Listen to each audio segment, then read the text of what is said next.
You're watching Shooting USA, America's #1 source for firearms news and information. We shot Bianchi as a full-blown competitor last year and laid down a reasonable starting point for somebody as a first-timer. And I just want to improve on that. That's my goal. So coming into this year's Bianchi Cup, I said, I can score 300 points per event. I can score 1,200 points in this match. Now that's a lofty goal given where my skill set is, but I really felt heading into the match it was obtainable. This is the easy part, stand here, load mags. But just trying to visualize what I'm gonna do, keep my round count right. See the sights, break good shots, focus on fundamentals. As we walk out, I'm pretty amped. I'm feeling a lot of adrenaline. And I got to the line, got to the 10, loaded, made, ready, and I was able to tunnel vision. I really got myself under control.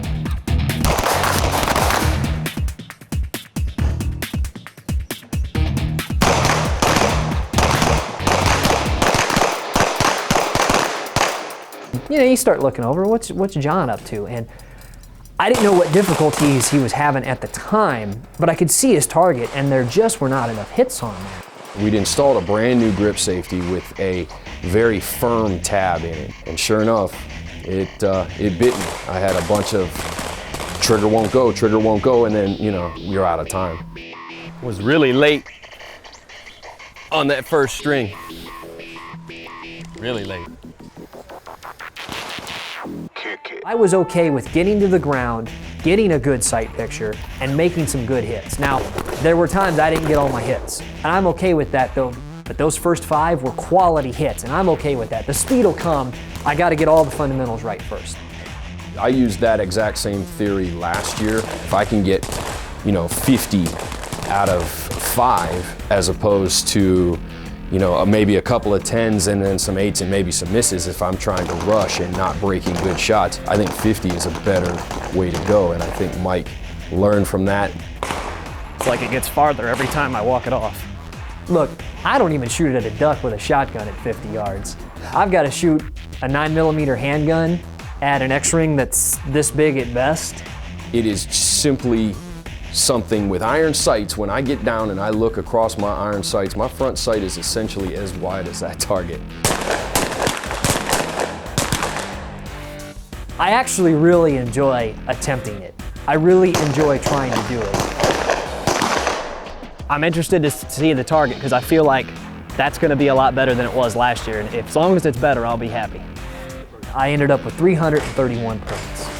That's at least 100 points better than a year ago, and I could not have been happier. He's applying better fundamentals than he had last year, and he's using a more accurate firearm. The scores are going to come, and it was clear when you saw what he did on the practice.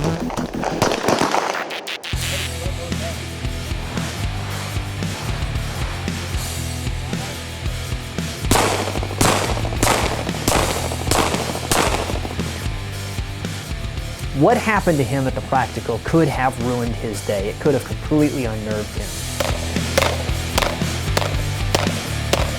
Hit my draw again and got the grip safety down just perfect. Broke good shots and then was able to continue tracking the target as it went away, and that's when I was able to see that I had put some really decent shots on that paper. But I can see his hits, and I'm just going 10, 10, 10, 10. That was cool. That was fun to see. It was nice to see him recover like that. I saw some good shots though. I think I've done some things here more better than the other. At least I got all my shots off. Look at that. Okay. Yeah. That's cool. Yeah.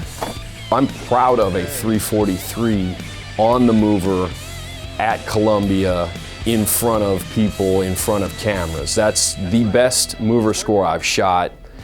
Right as I walked out, John yelled to me, "Remember your holds." Remember your holds, right? Hold them, yeah.